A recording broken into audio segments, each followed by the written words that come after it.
familiar with this, but I was not inclined to read this material.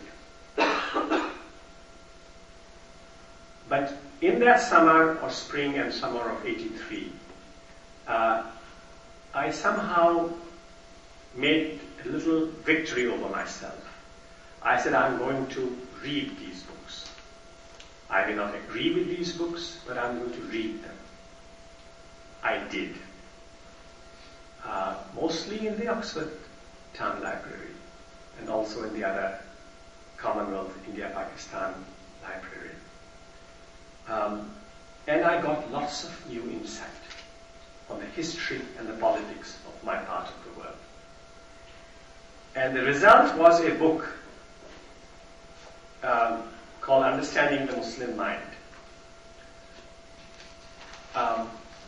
which I actually completed a year later when I was a fellow at the Woodrow Wilson Center for Scholars in Washington, D.C. I was lucky enough to get a fellowship there for 8 months. It was published here in the U.S. by SUNY Press under another title called 8 Lives, A Study of the Hindu-Muslim Encounter. Because this book is really a series of biographies of 8 outstanding Muslim leaders of India and Pakistan in the last 150 years. Some of these 8 leaders were active proponents of the idea of an independent, separate, sovereign Muslim homeland in India, in short, Pakistan. 3 of these 8 Muslims opposed the idea of Pakistan. They felt that Hindus and Muslims could live together in one Indian nation.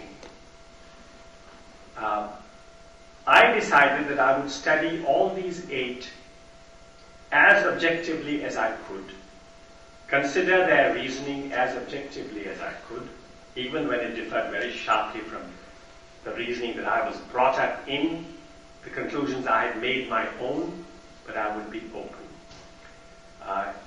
These are not uncritical biographies. I'm not trying only to find the positive. I also identify the blocks, the obstacles, the difficulties, the challenges. And to my utter astonishment and delight,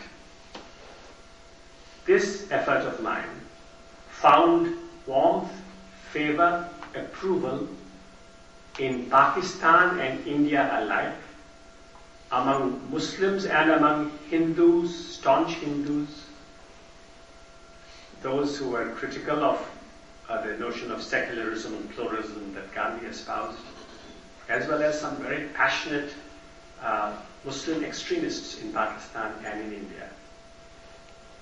So I was very grateful for that encounter with the libraries in Oxford that opened my heart first, and then my mind and my eyes, and enabled me to reach a very large number of, and I've written several books before and since then, but perhaps this is a book that I'm really, really proud of and found myself fortunate that I was able to write, because it has played a direct role in some kind of reconciliation among Hindus and Muslims and between India and Pakistan. And once in Pakistan, I was asked to be interviewed on television by a leading academic there, and we spent a lot of time discussing this book. Afterwards, this was recorded. Afterwards, I was told that there was no way in which this television recording of this interview would ever be telecast by the official Pakistan television. I returned to India, and 3 weeks later, I was telephoning this man who had interviewed me on something else altogether. And he said, you know what? Our interview is being aired as we talk now on the telephone, on television at prime time in Pakistan. So I was able to reach millions of Pakistanis with my understanding, such as it was, good, bad, or indifferent, about leaders of Pakistan that they absolutely loved and many in India disliked intensely, but it played a little part in kind of bridging a divide at that time. So that's at the end of my third portion and the end of my talk. Thank you very much.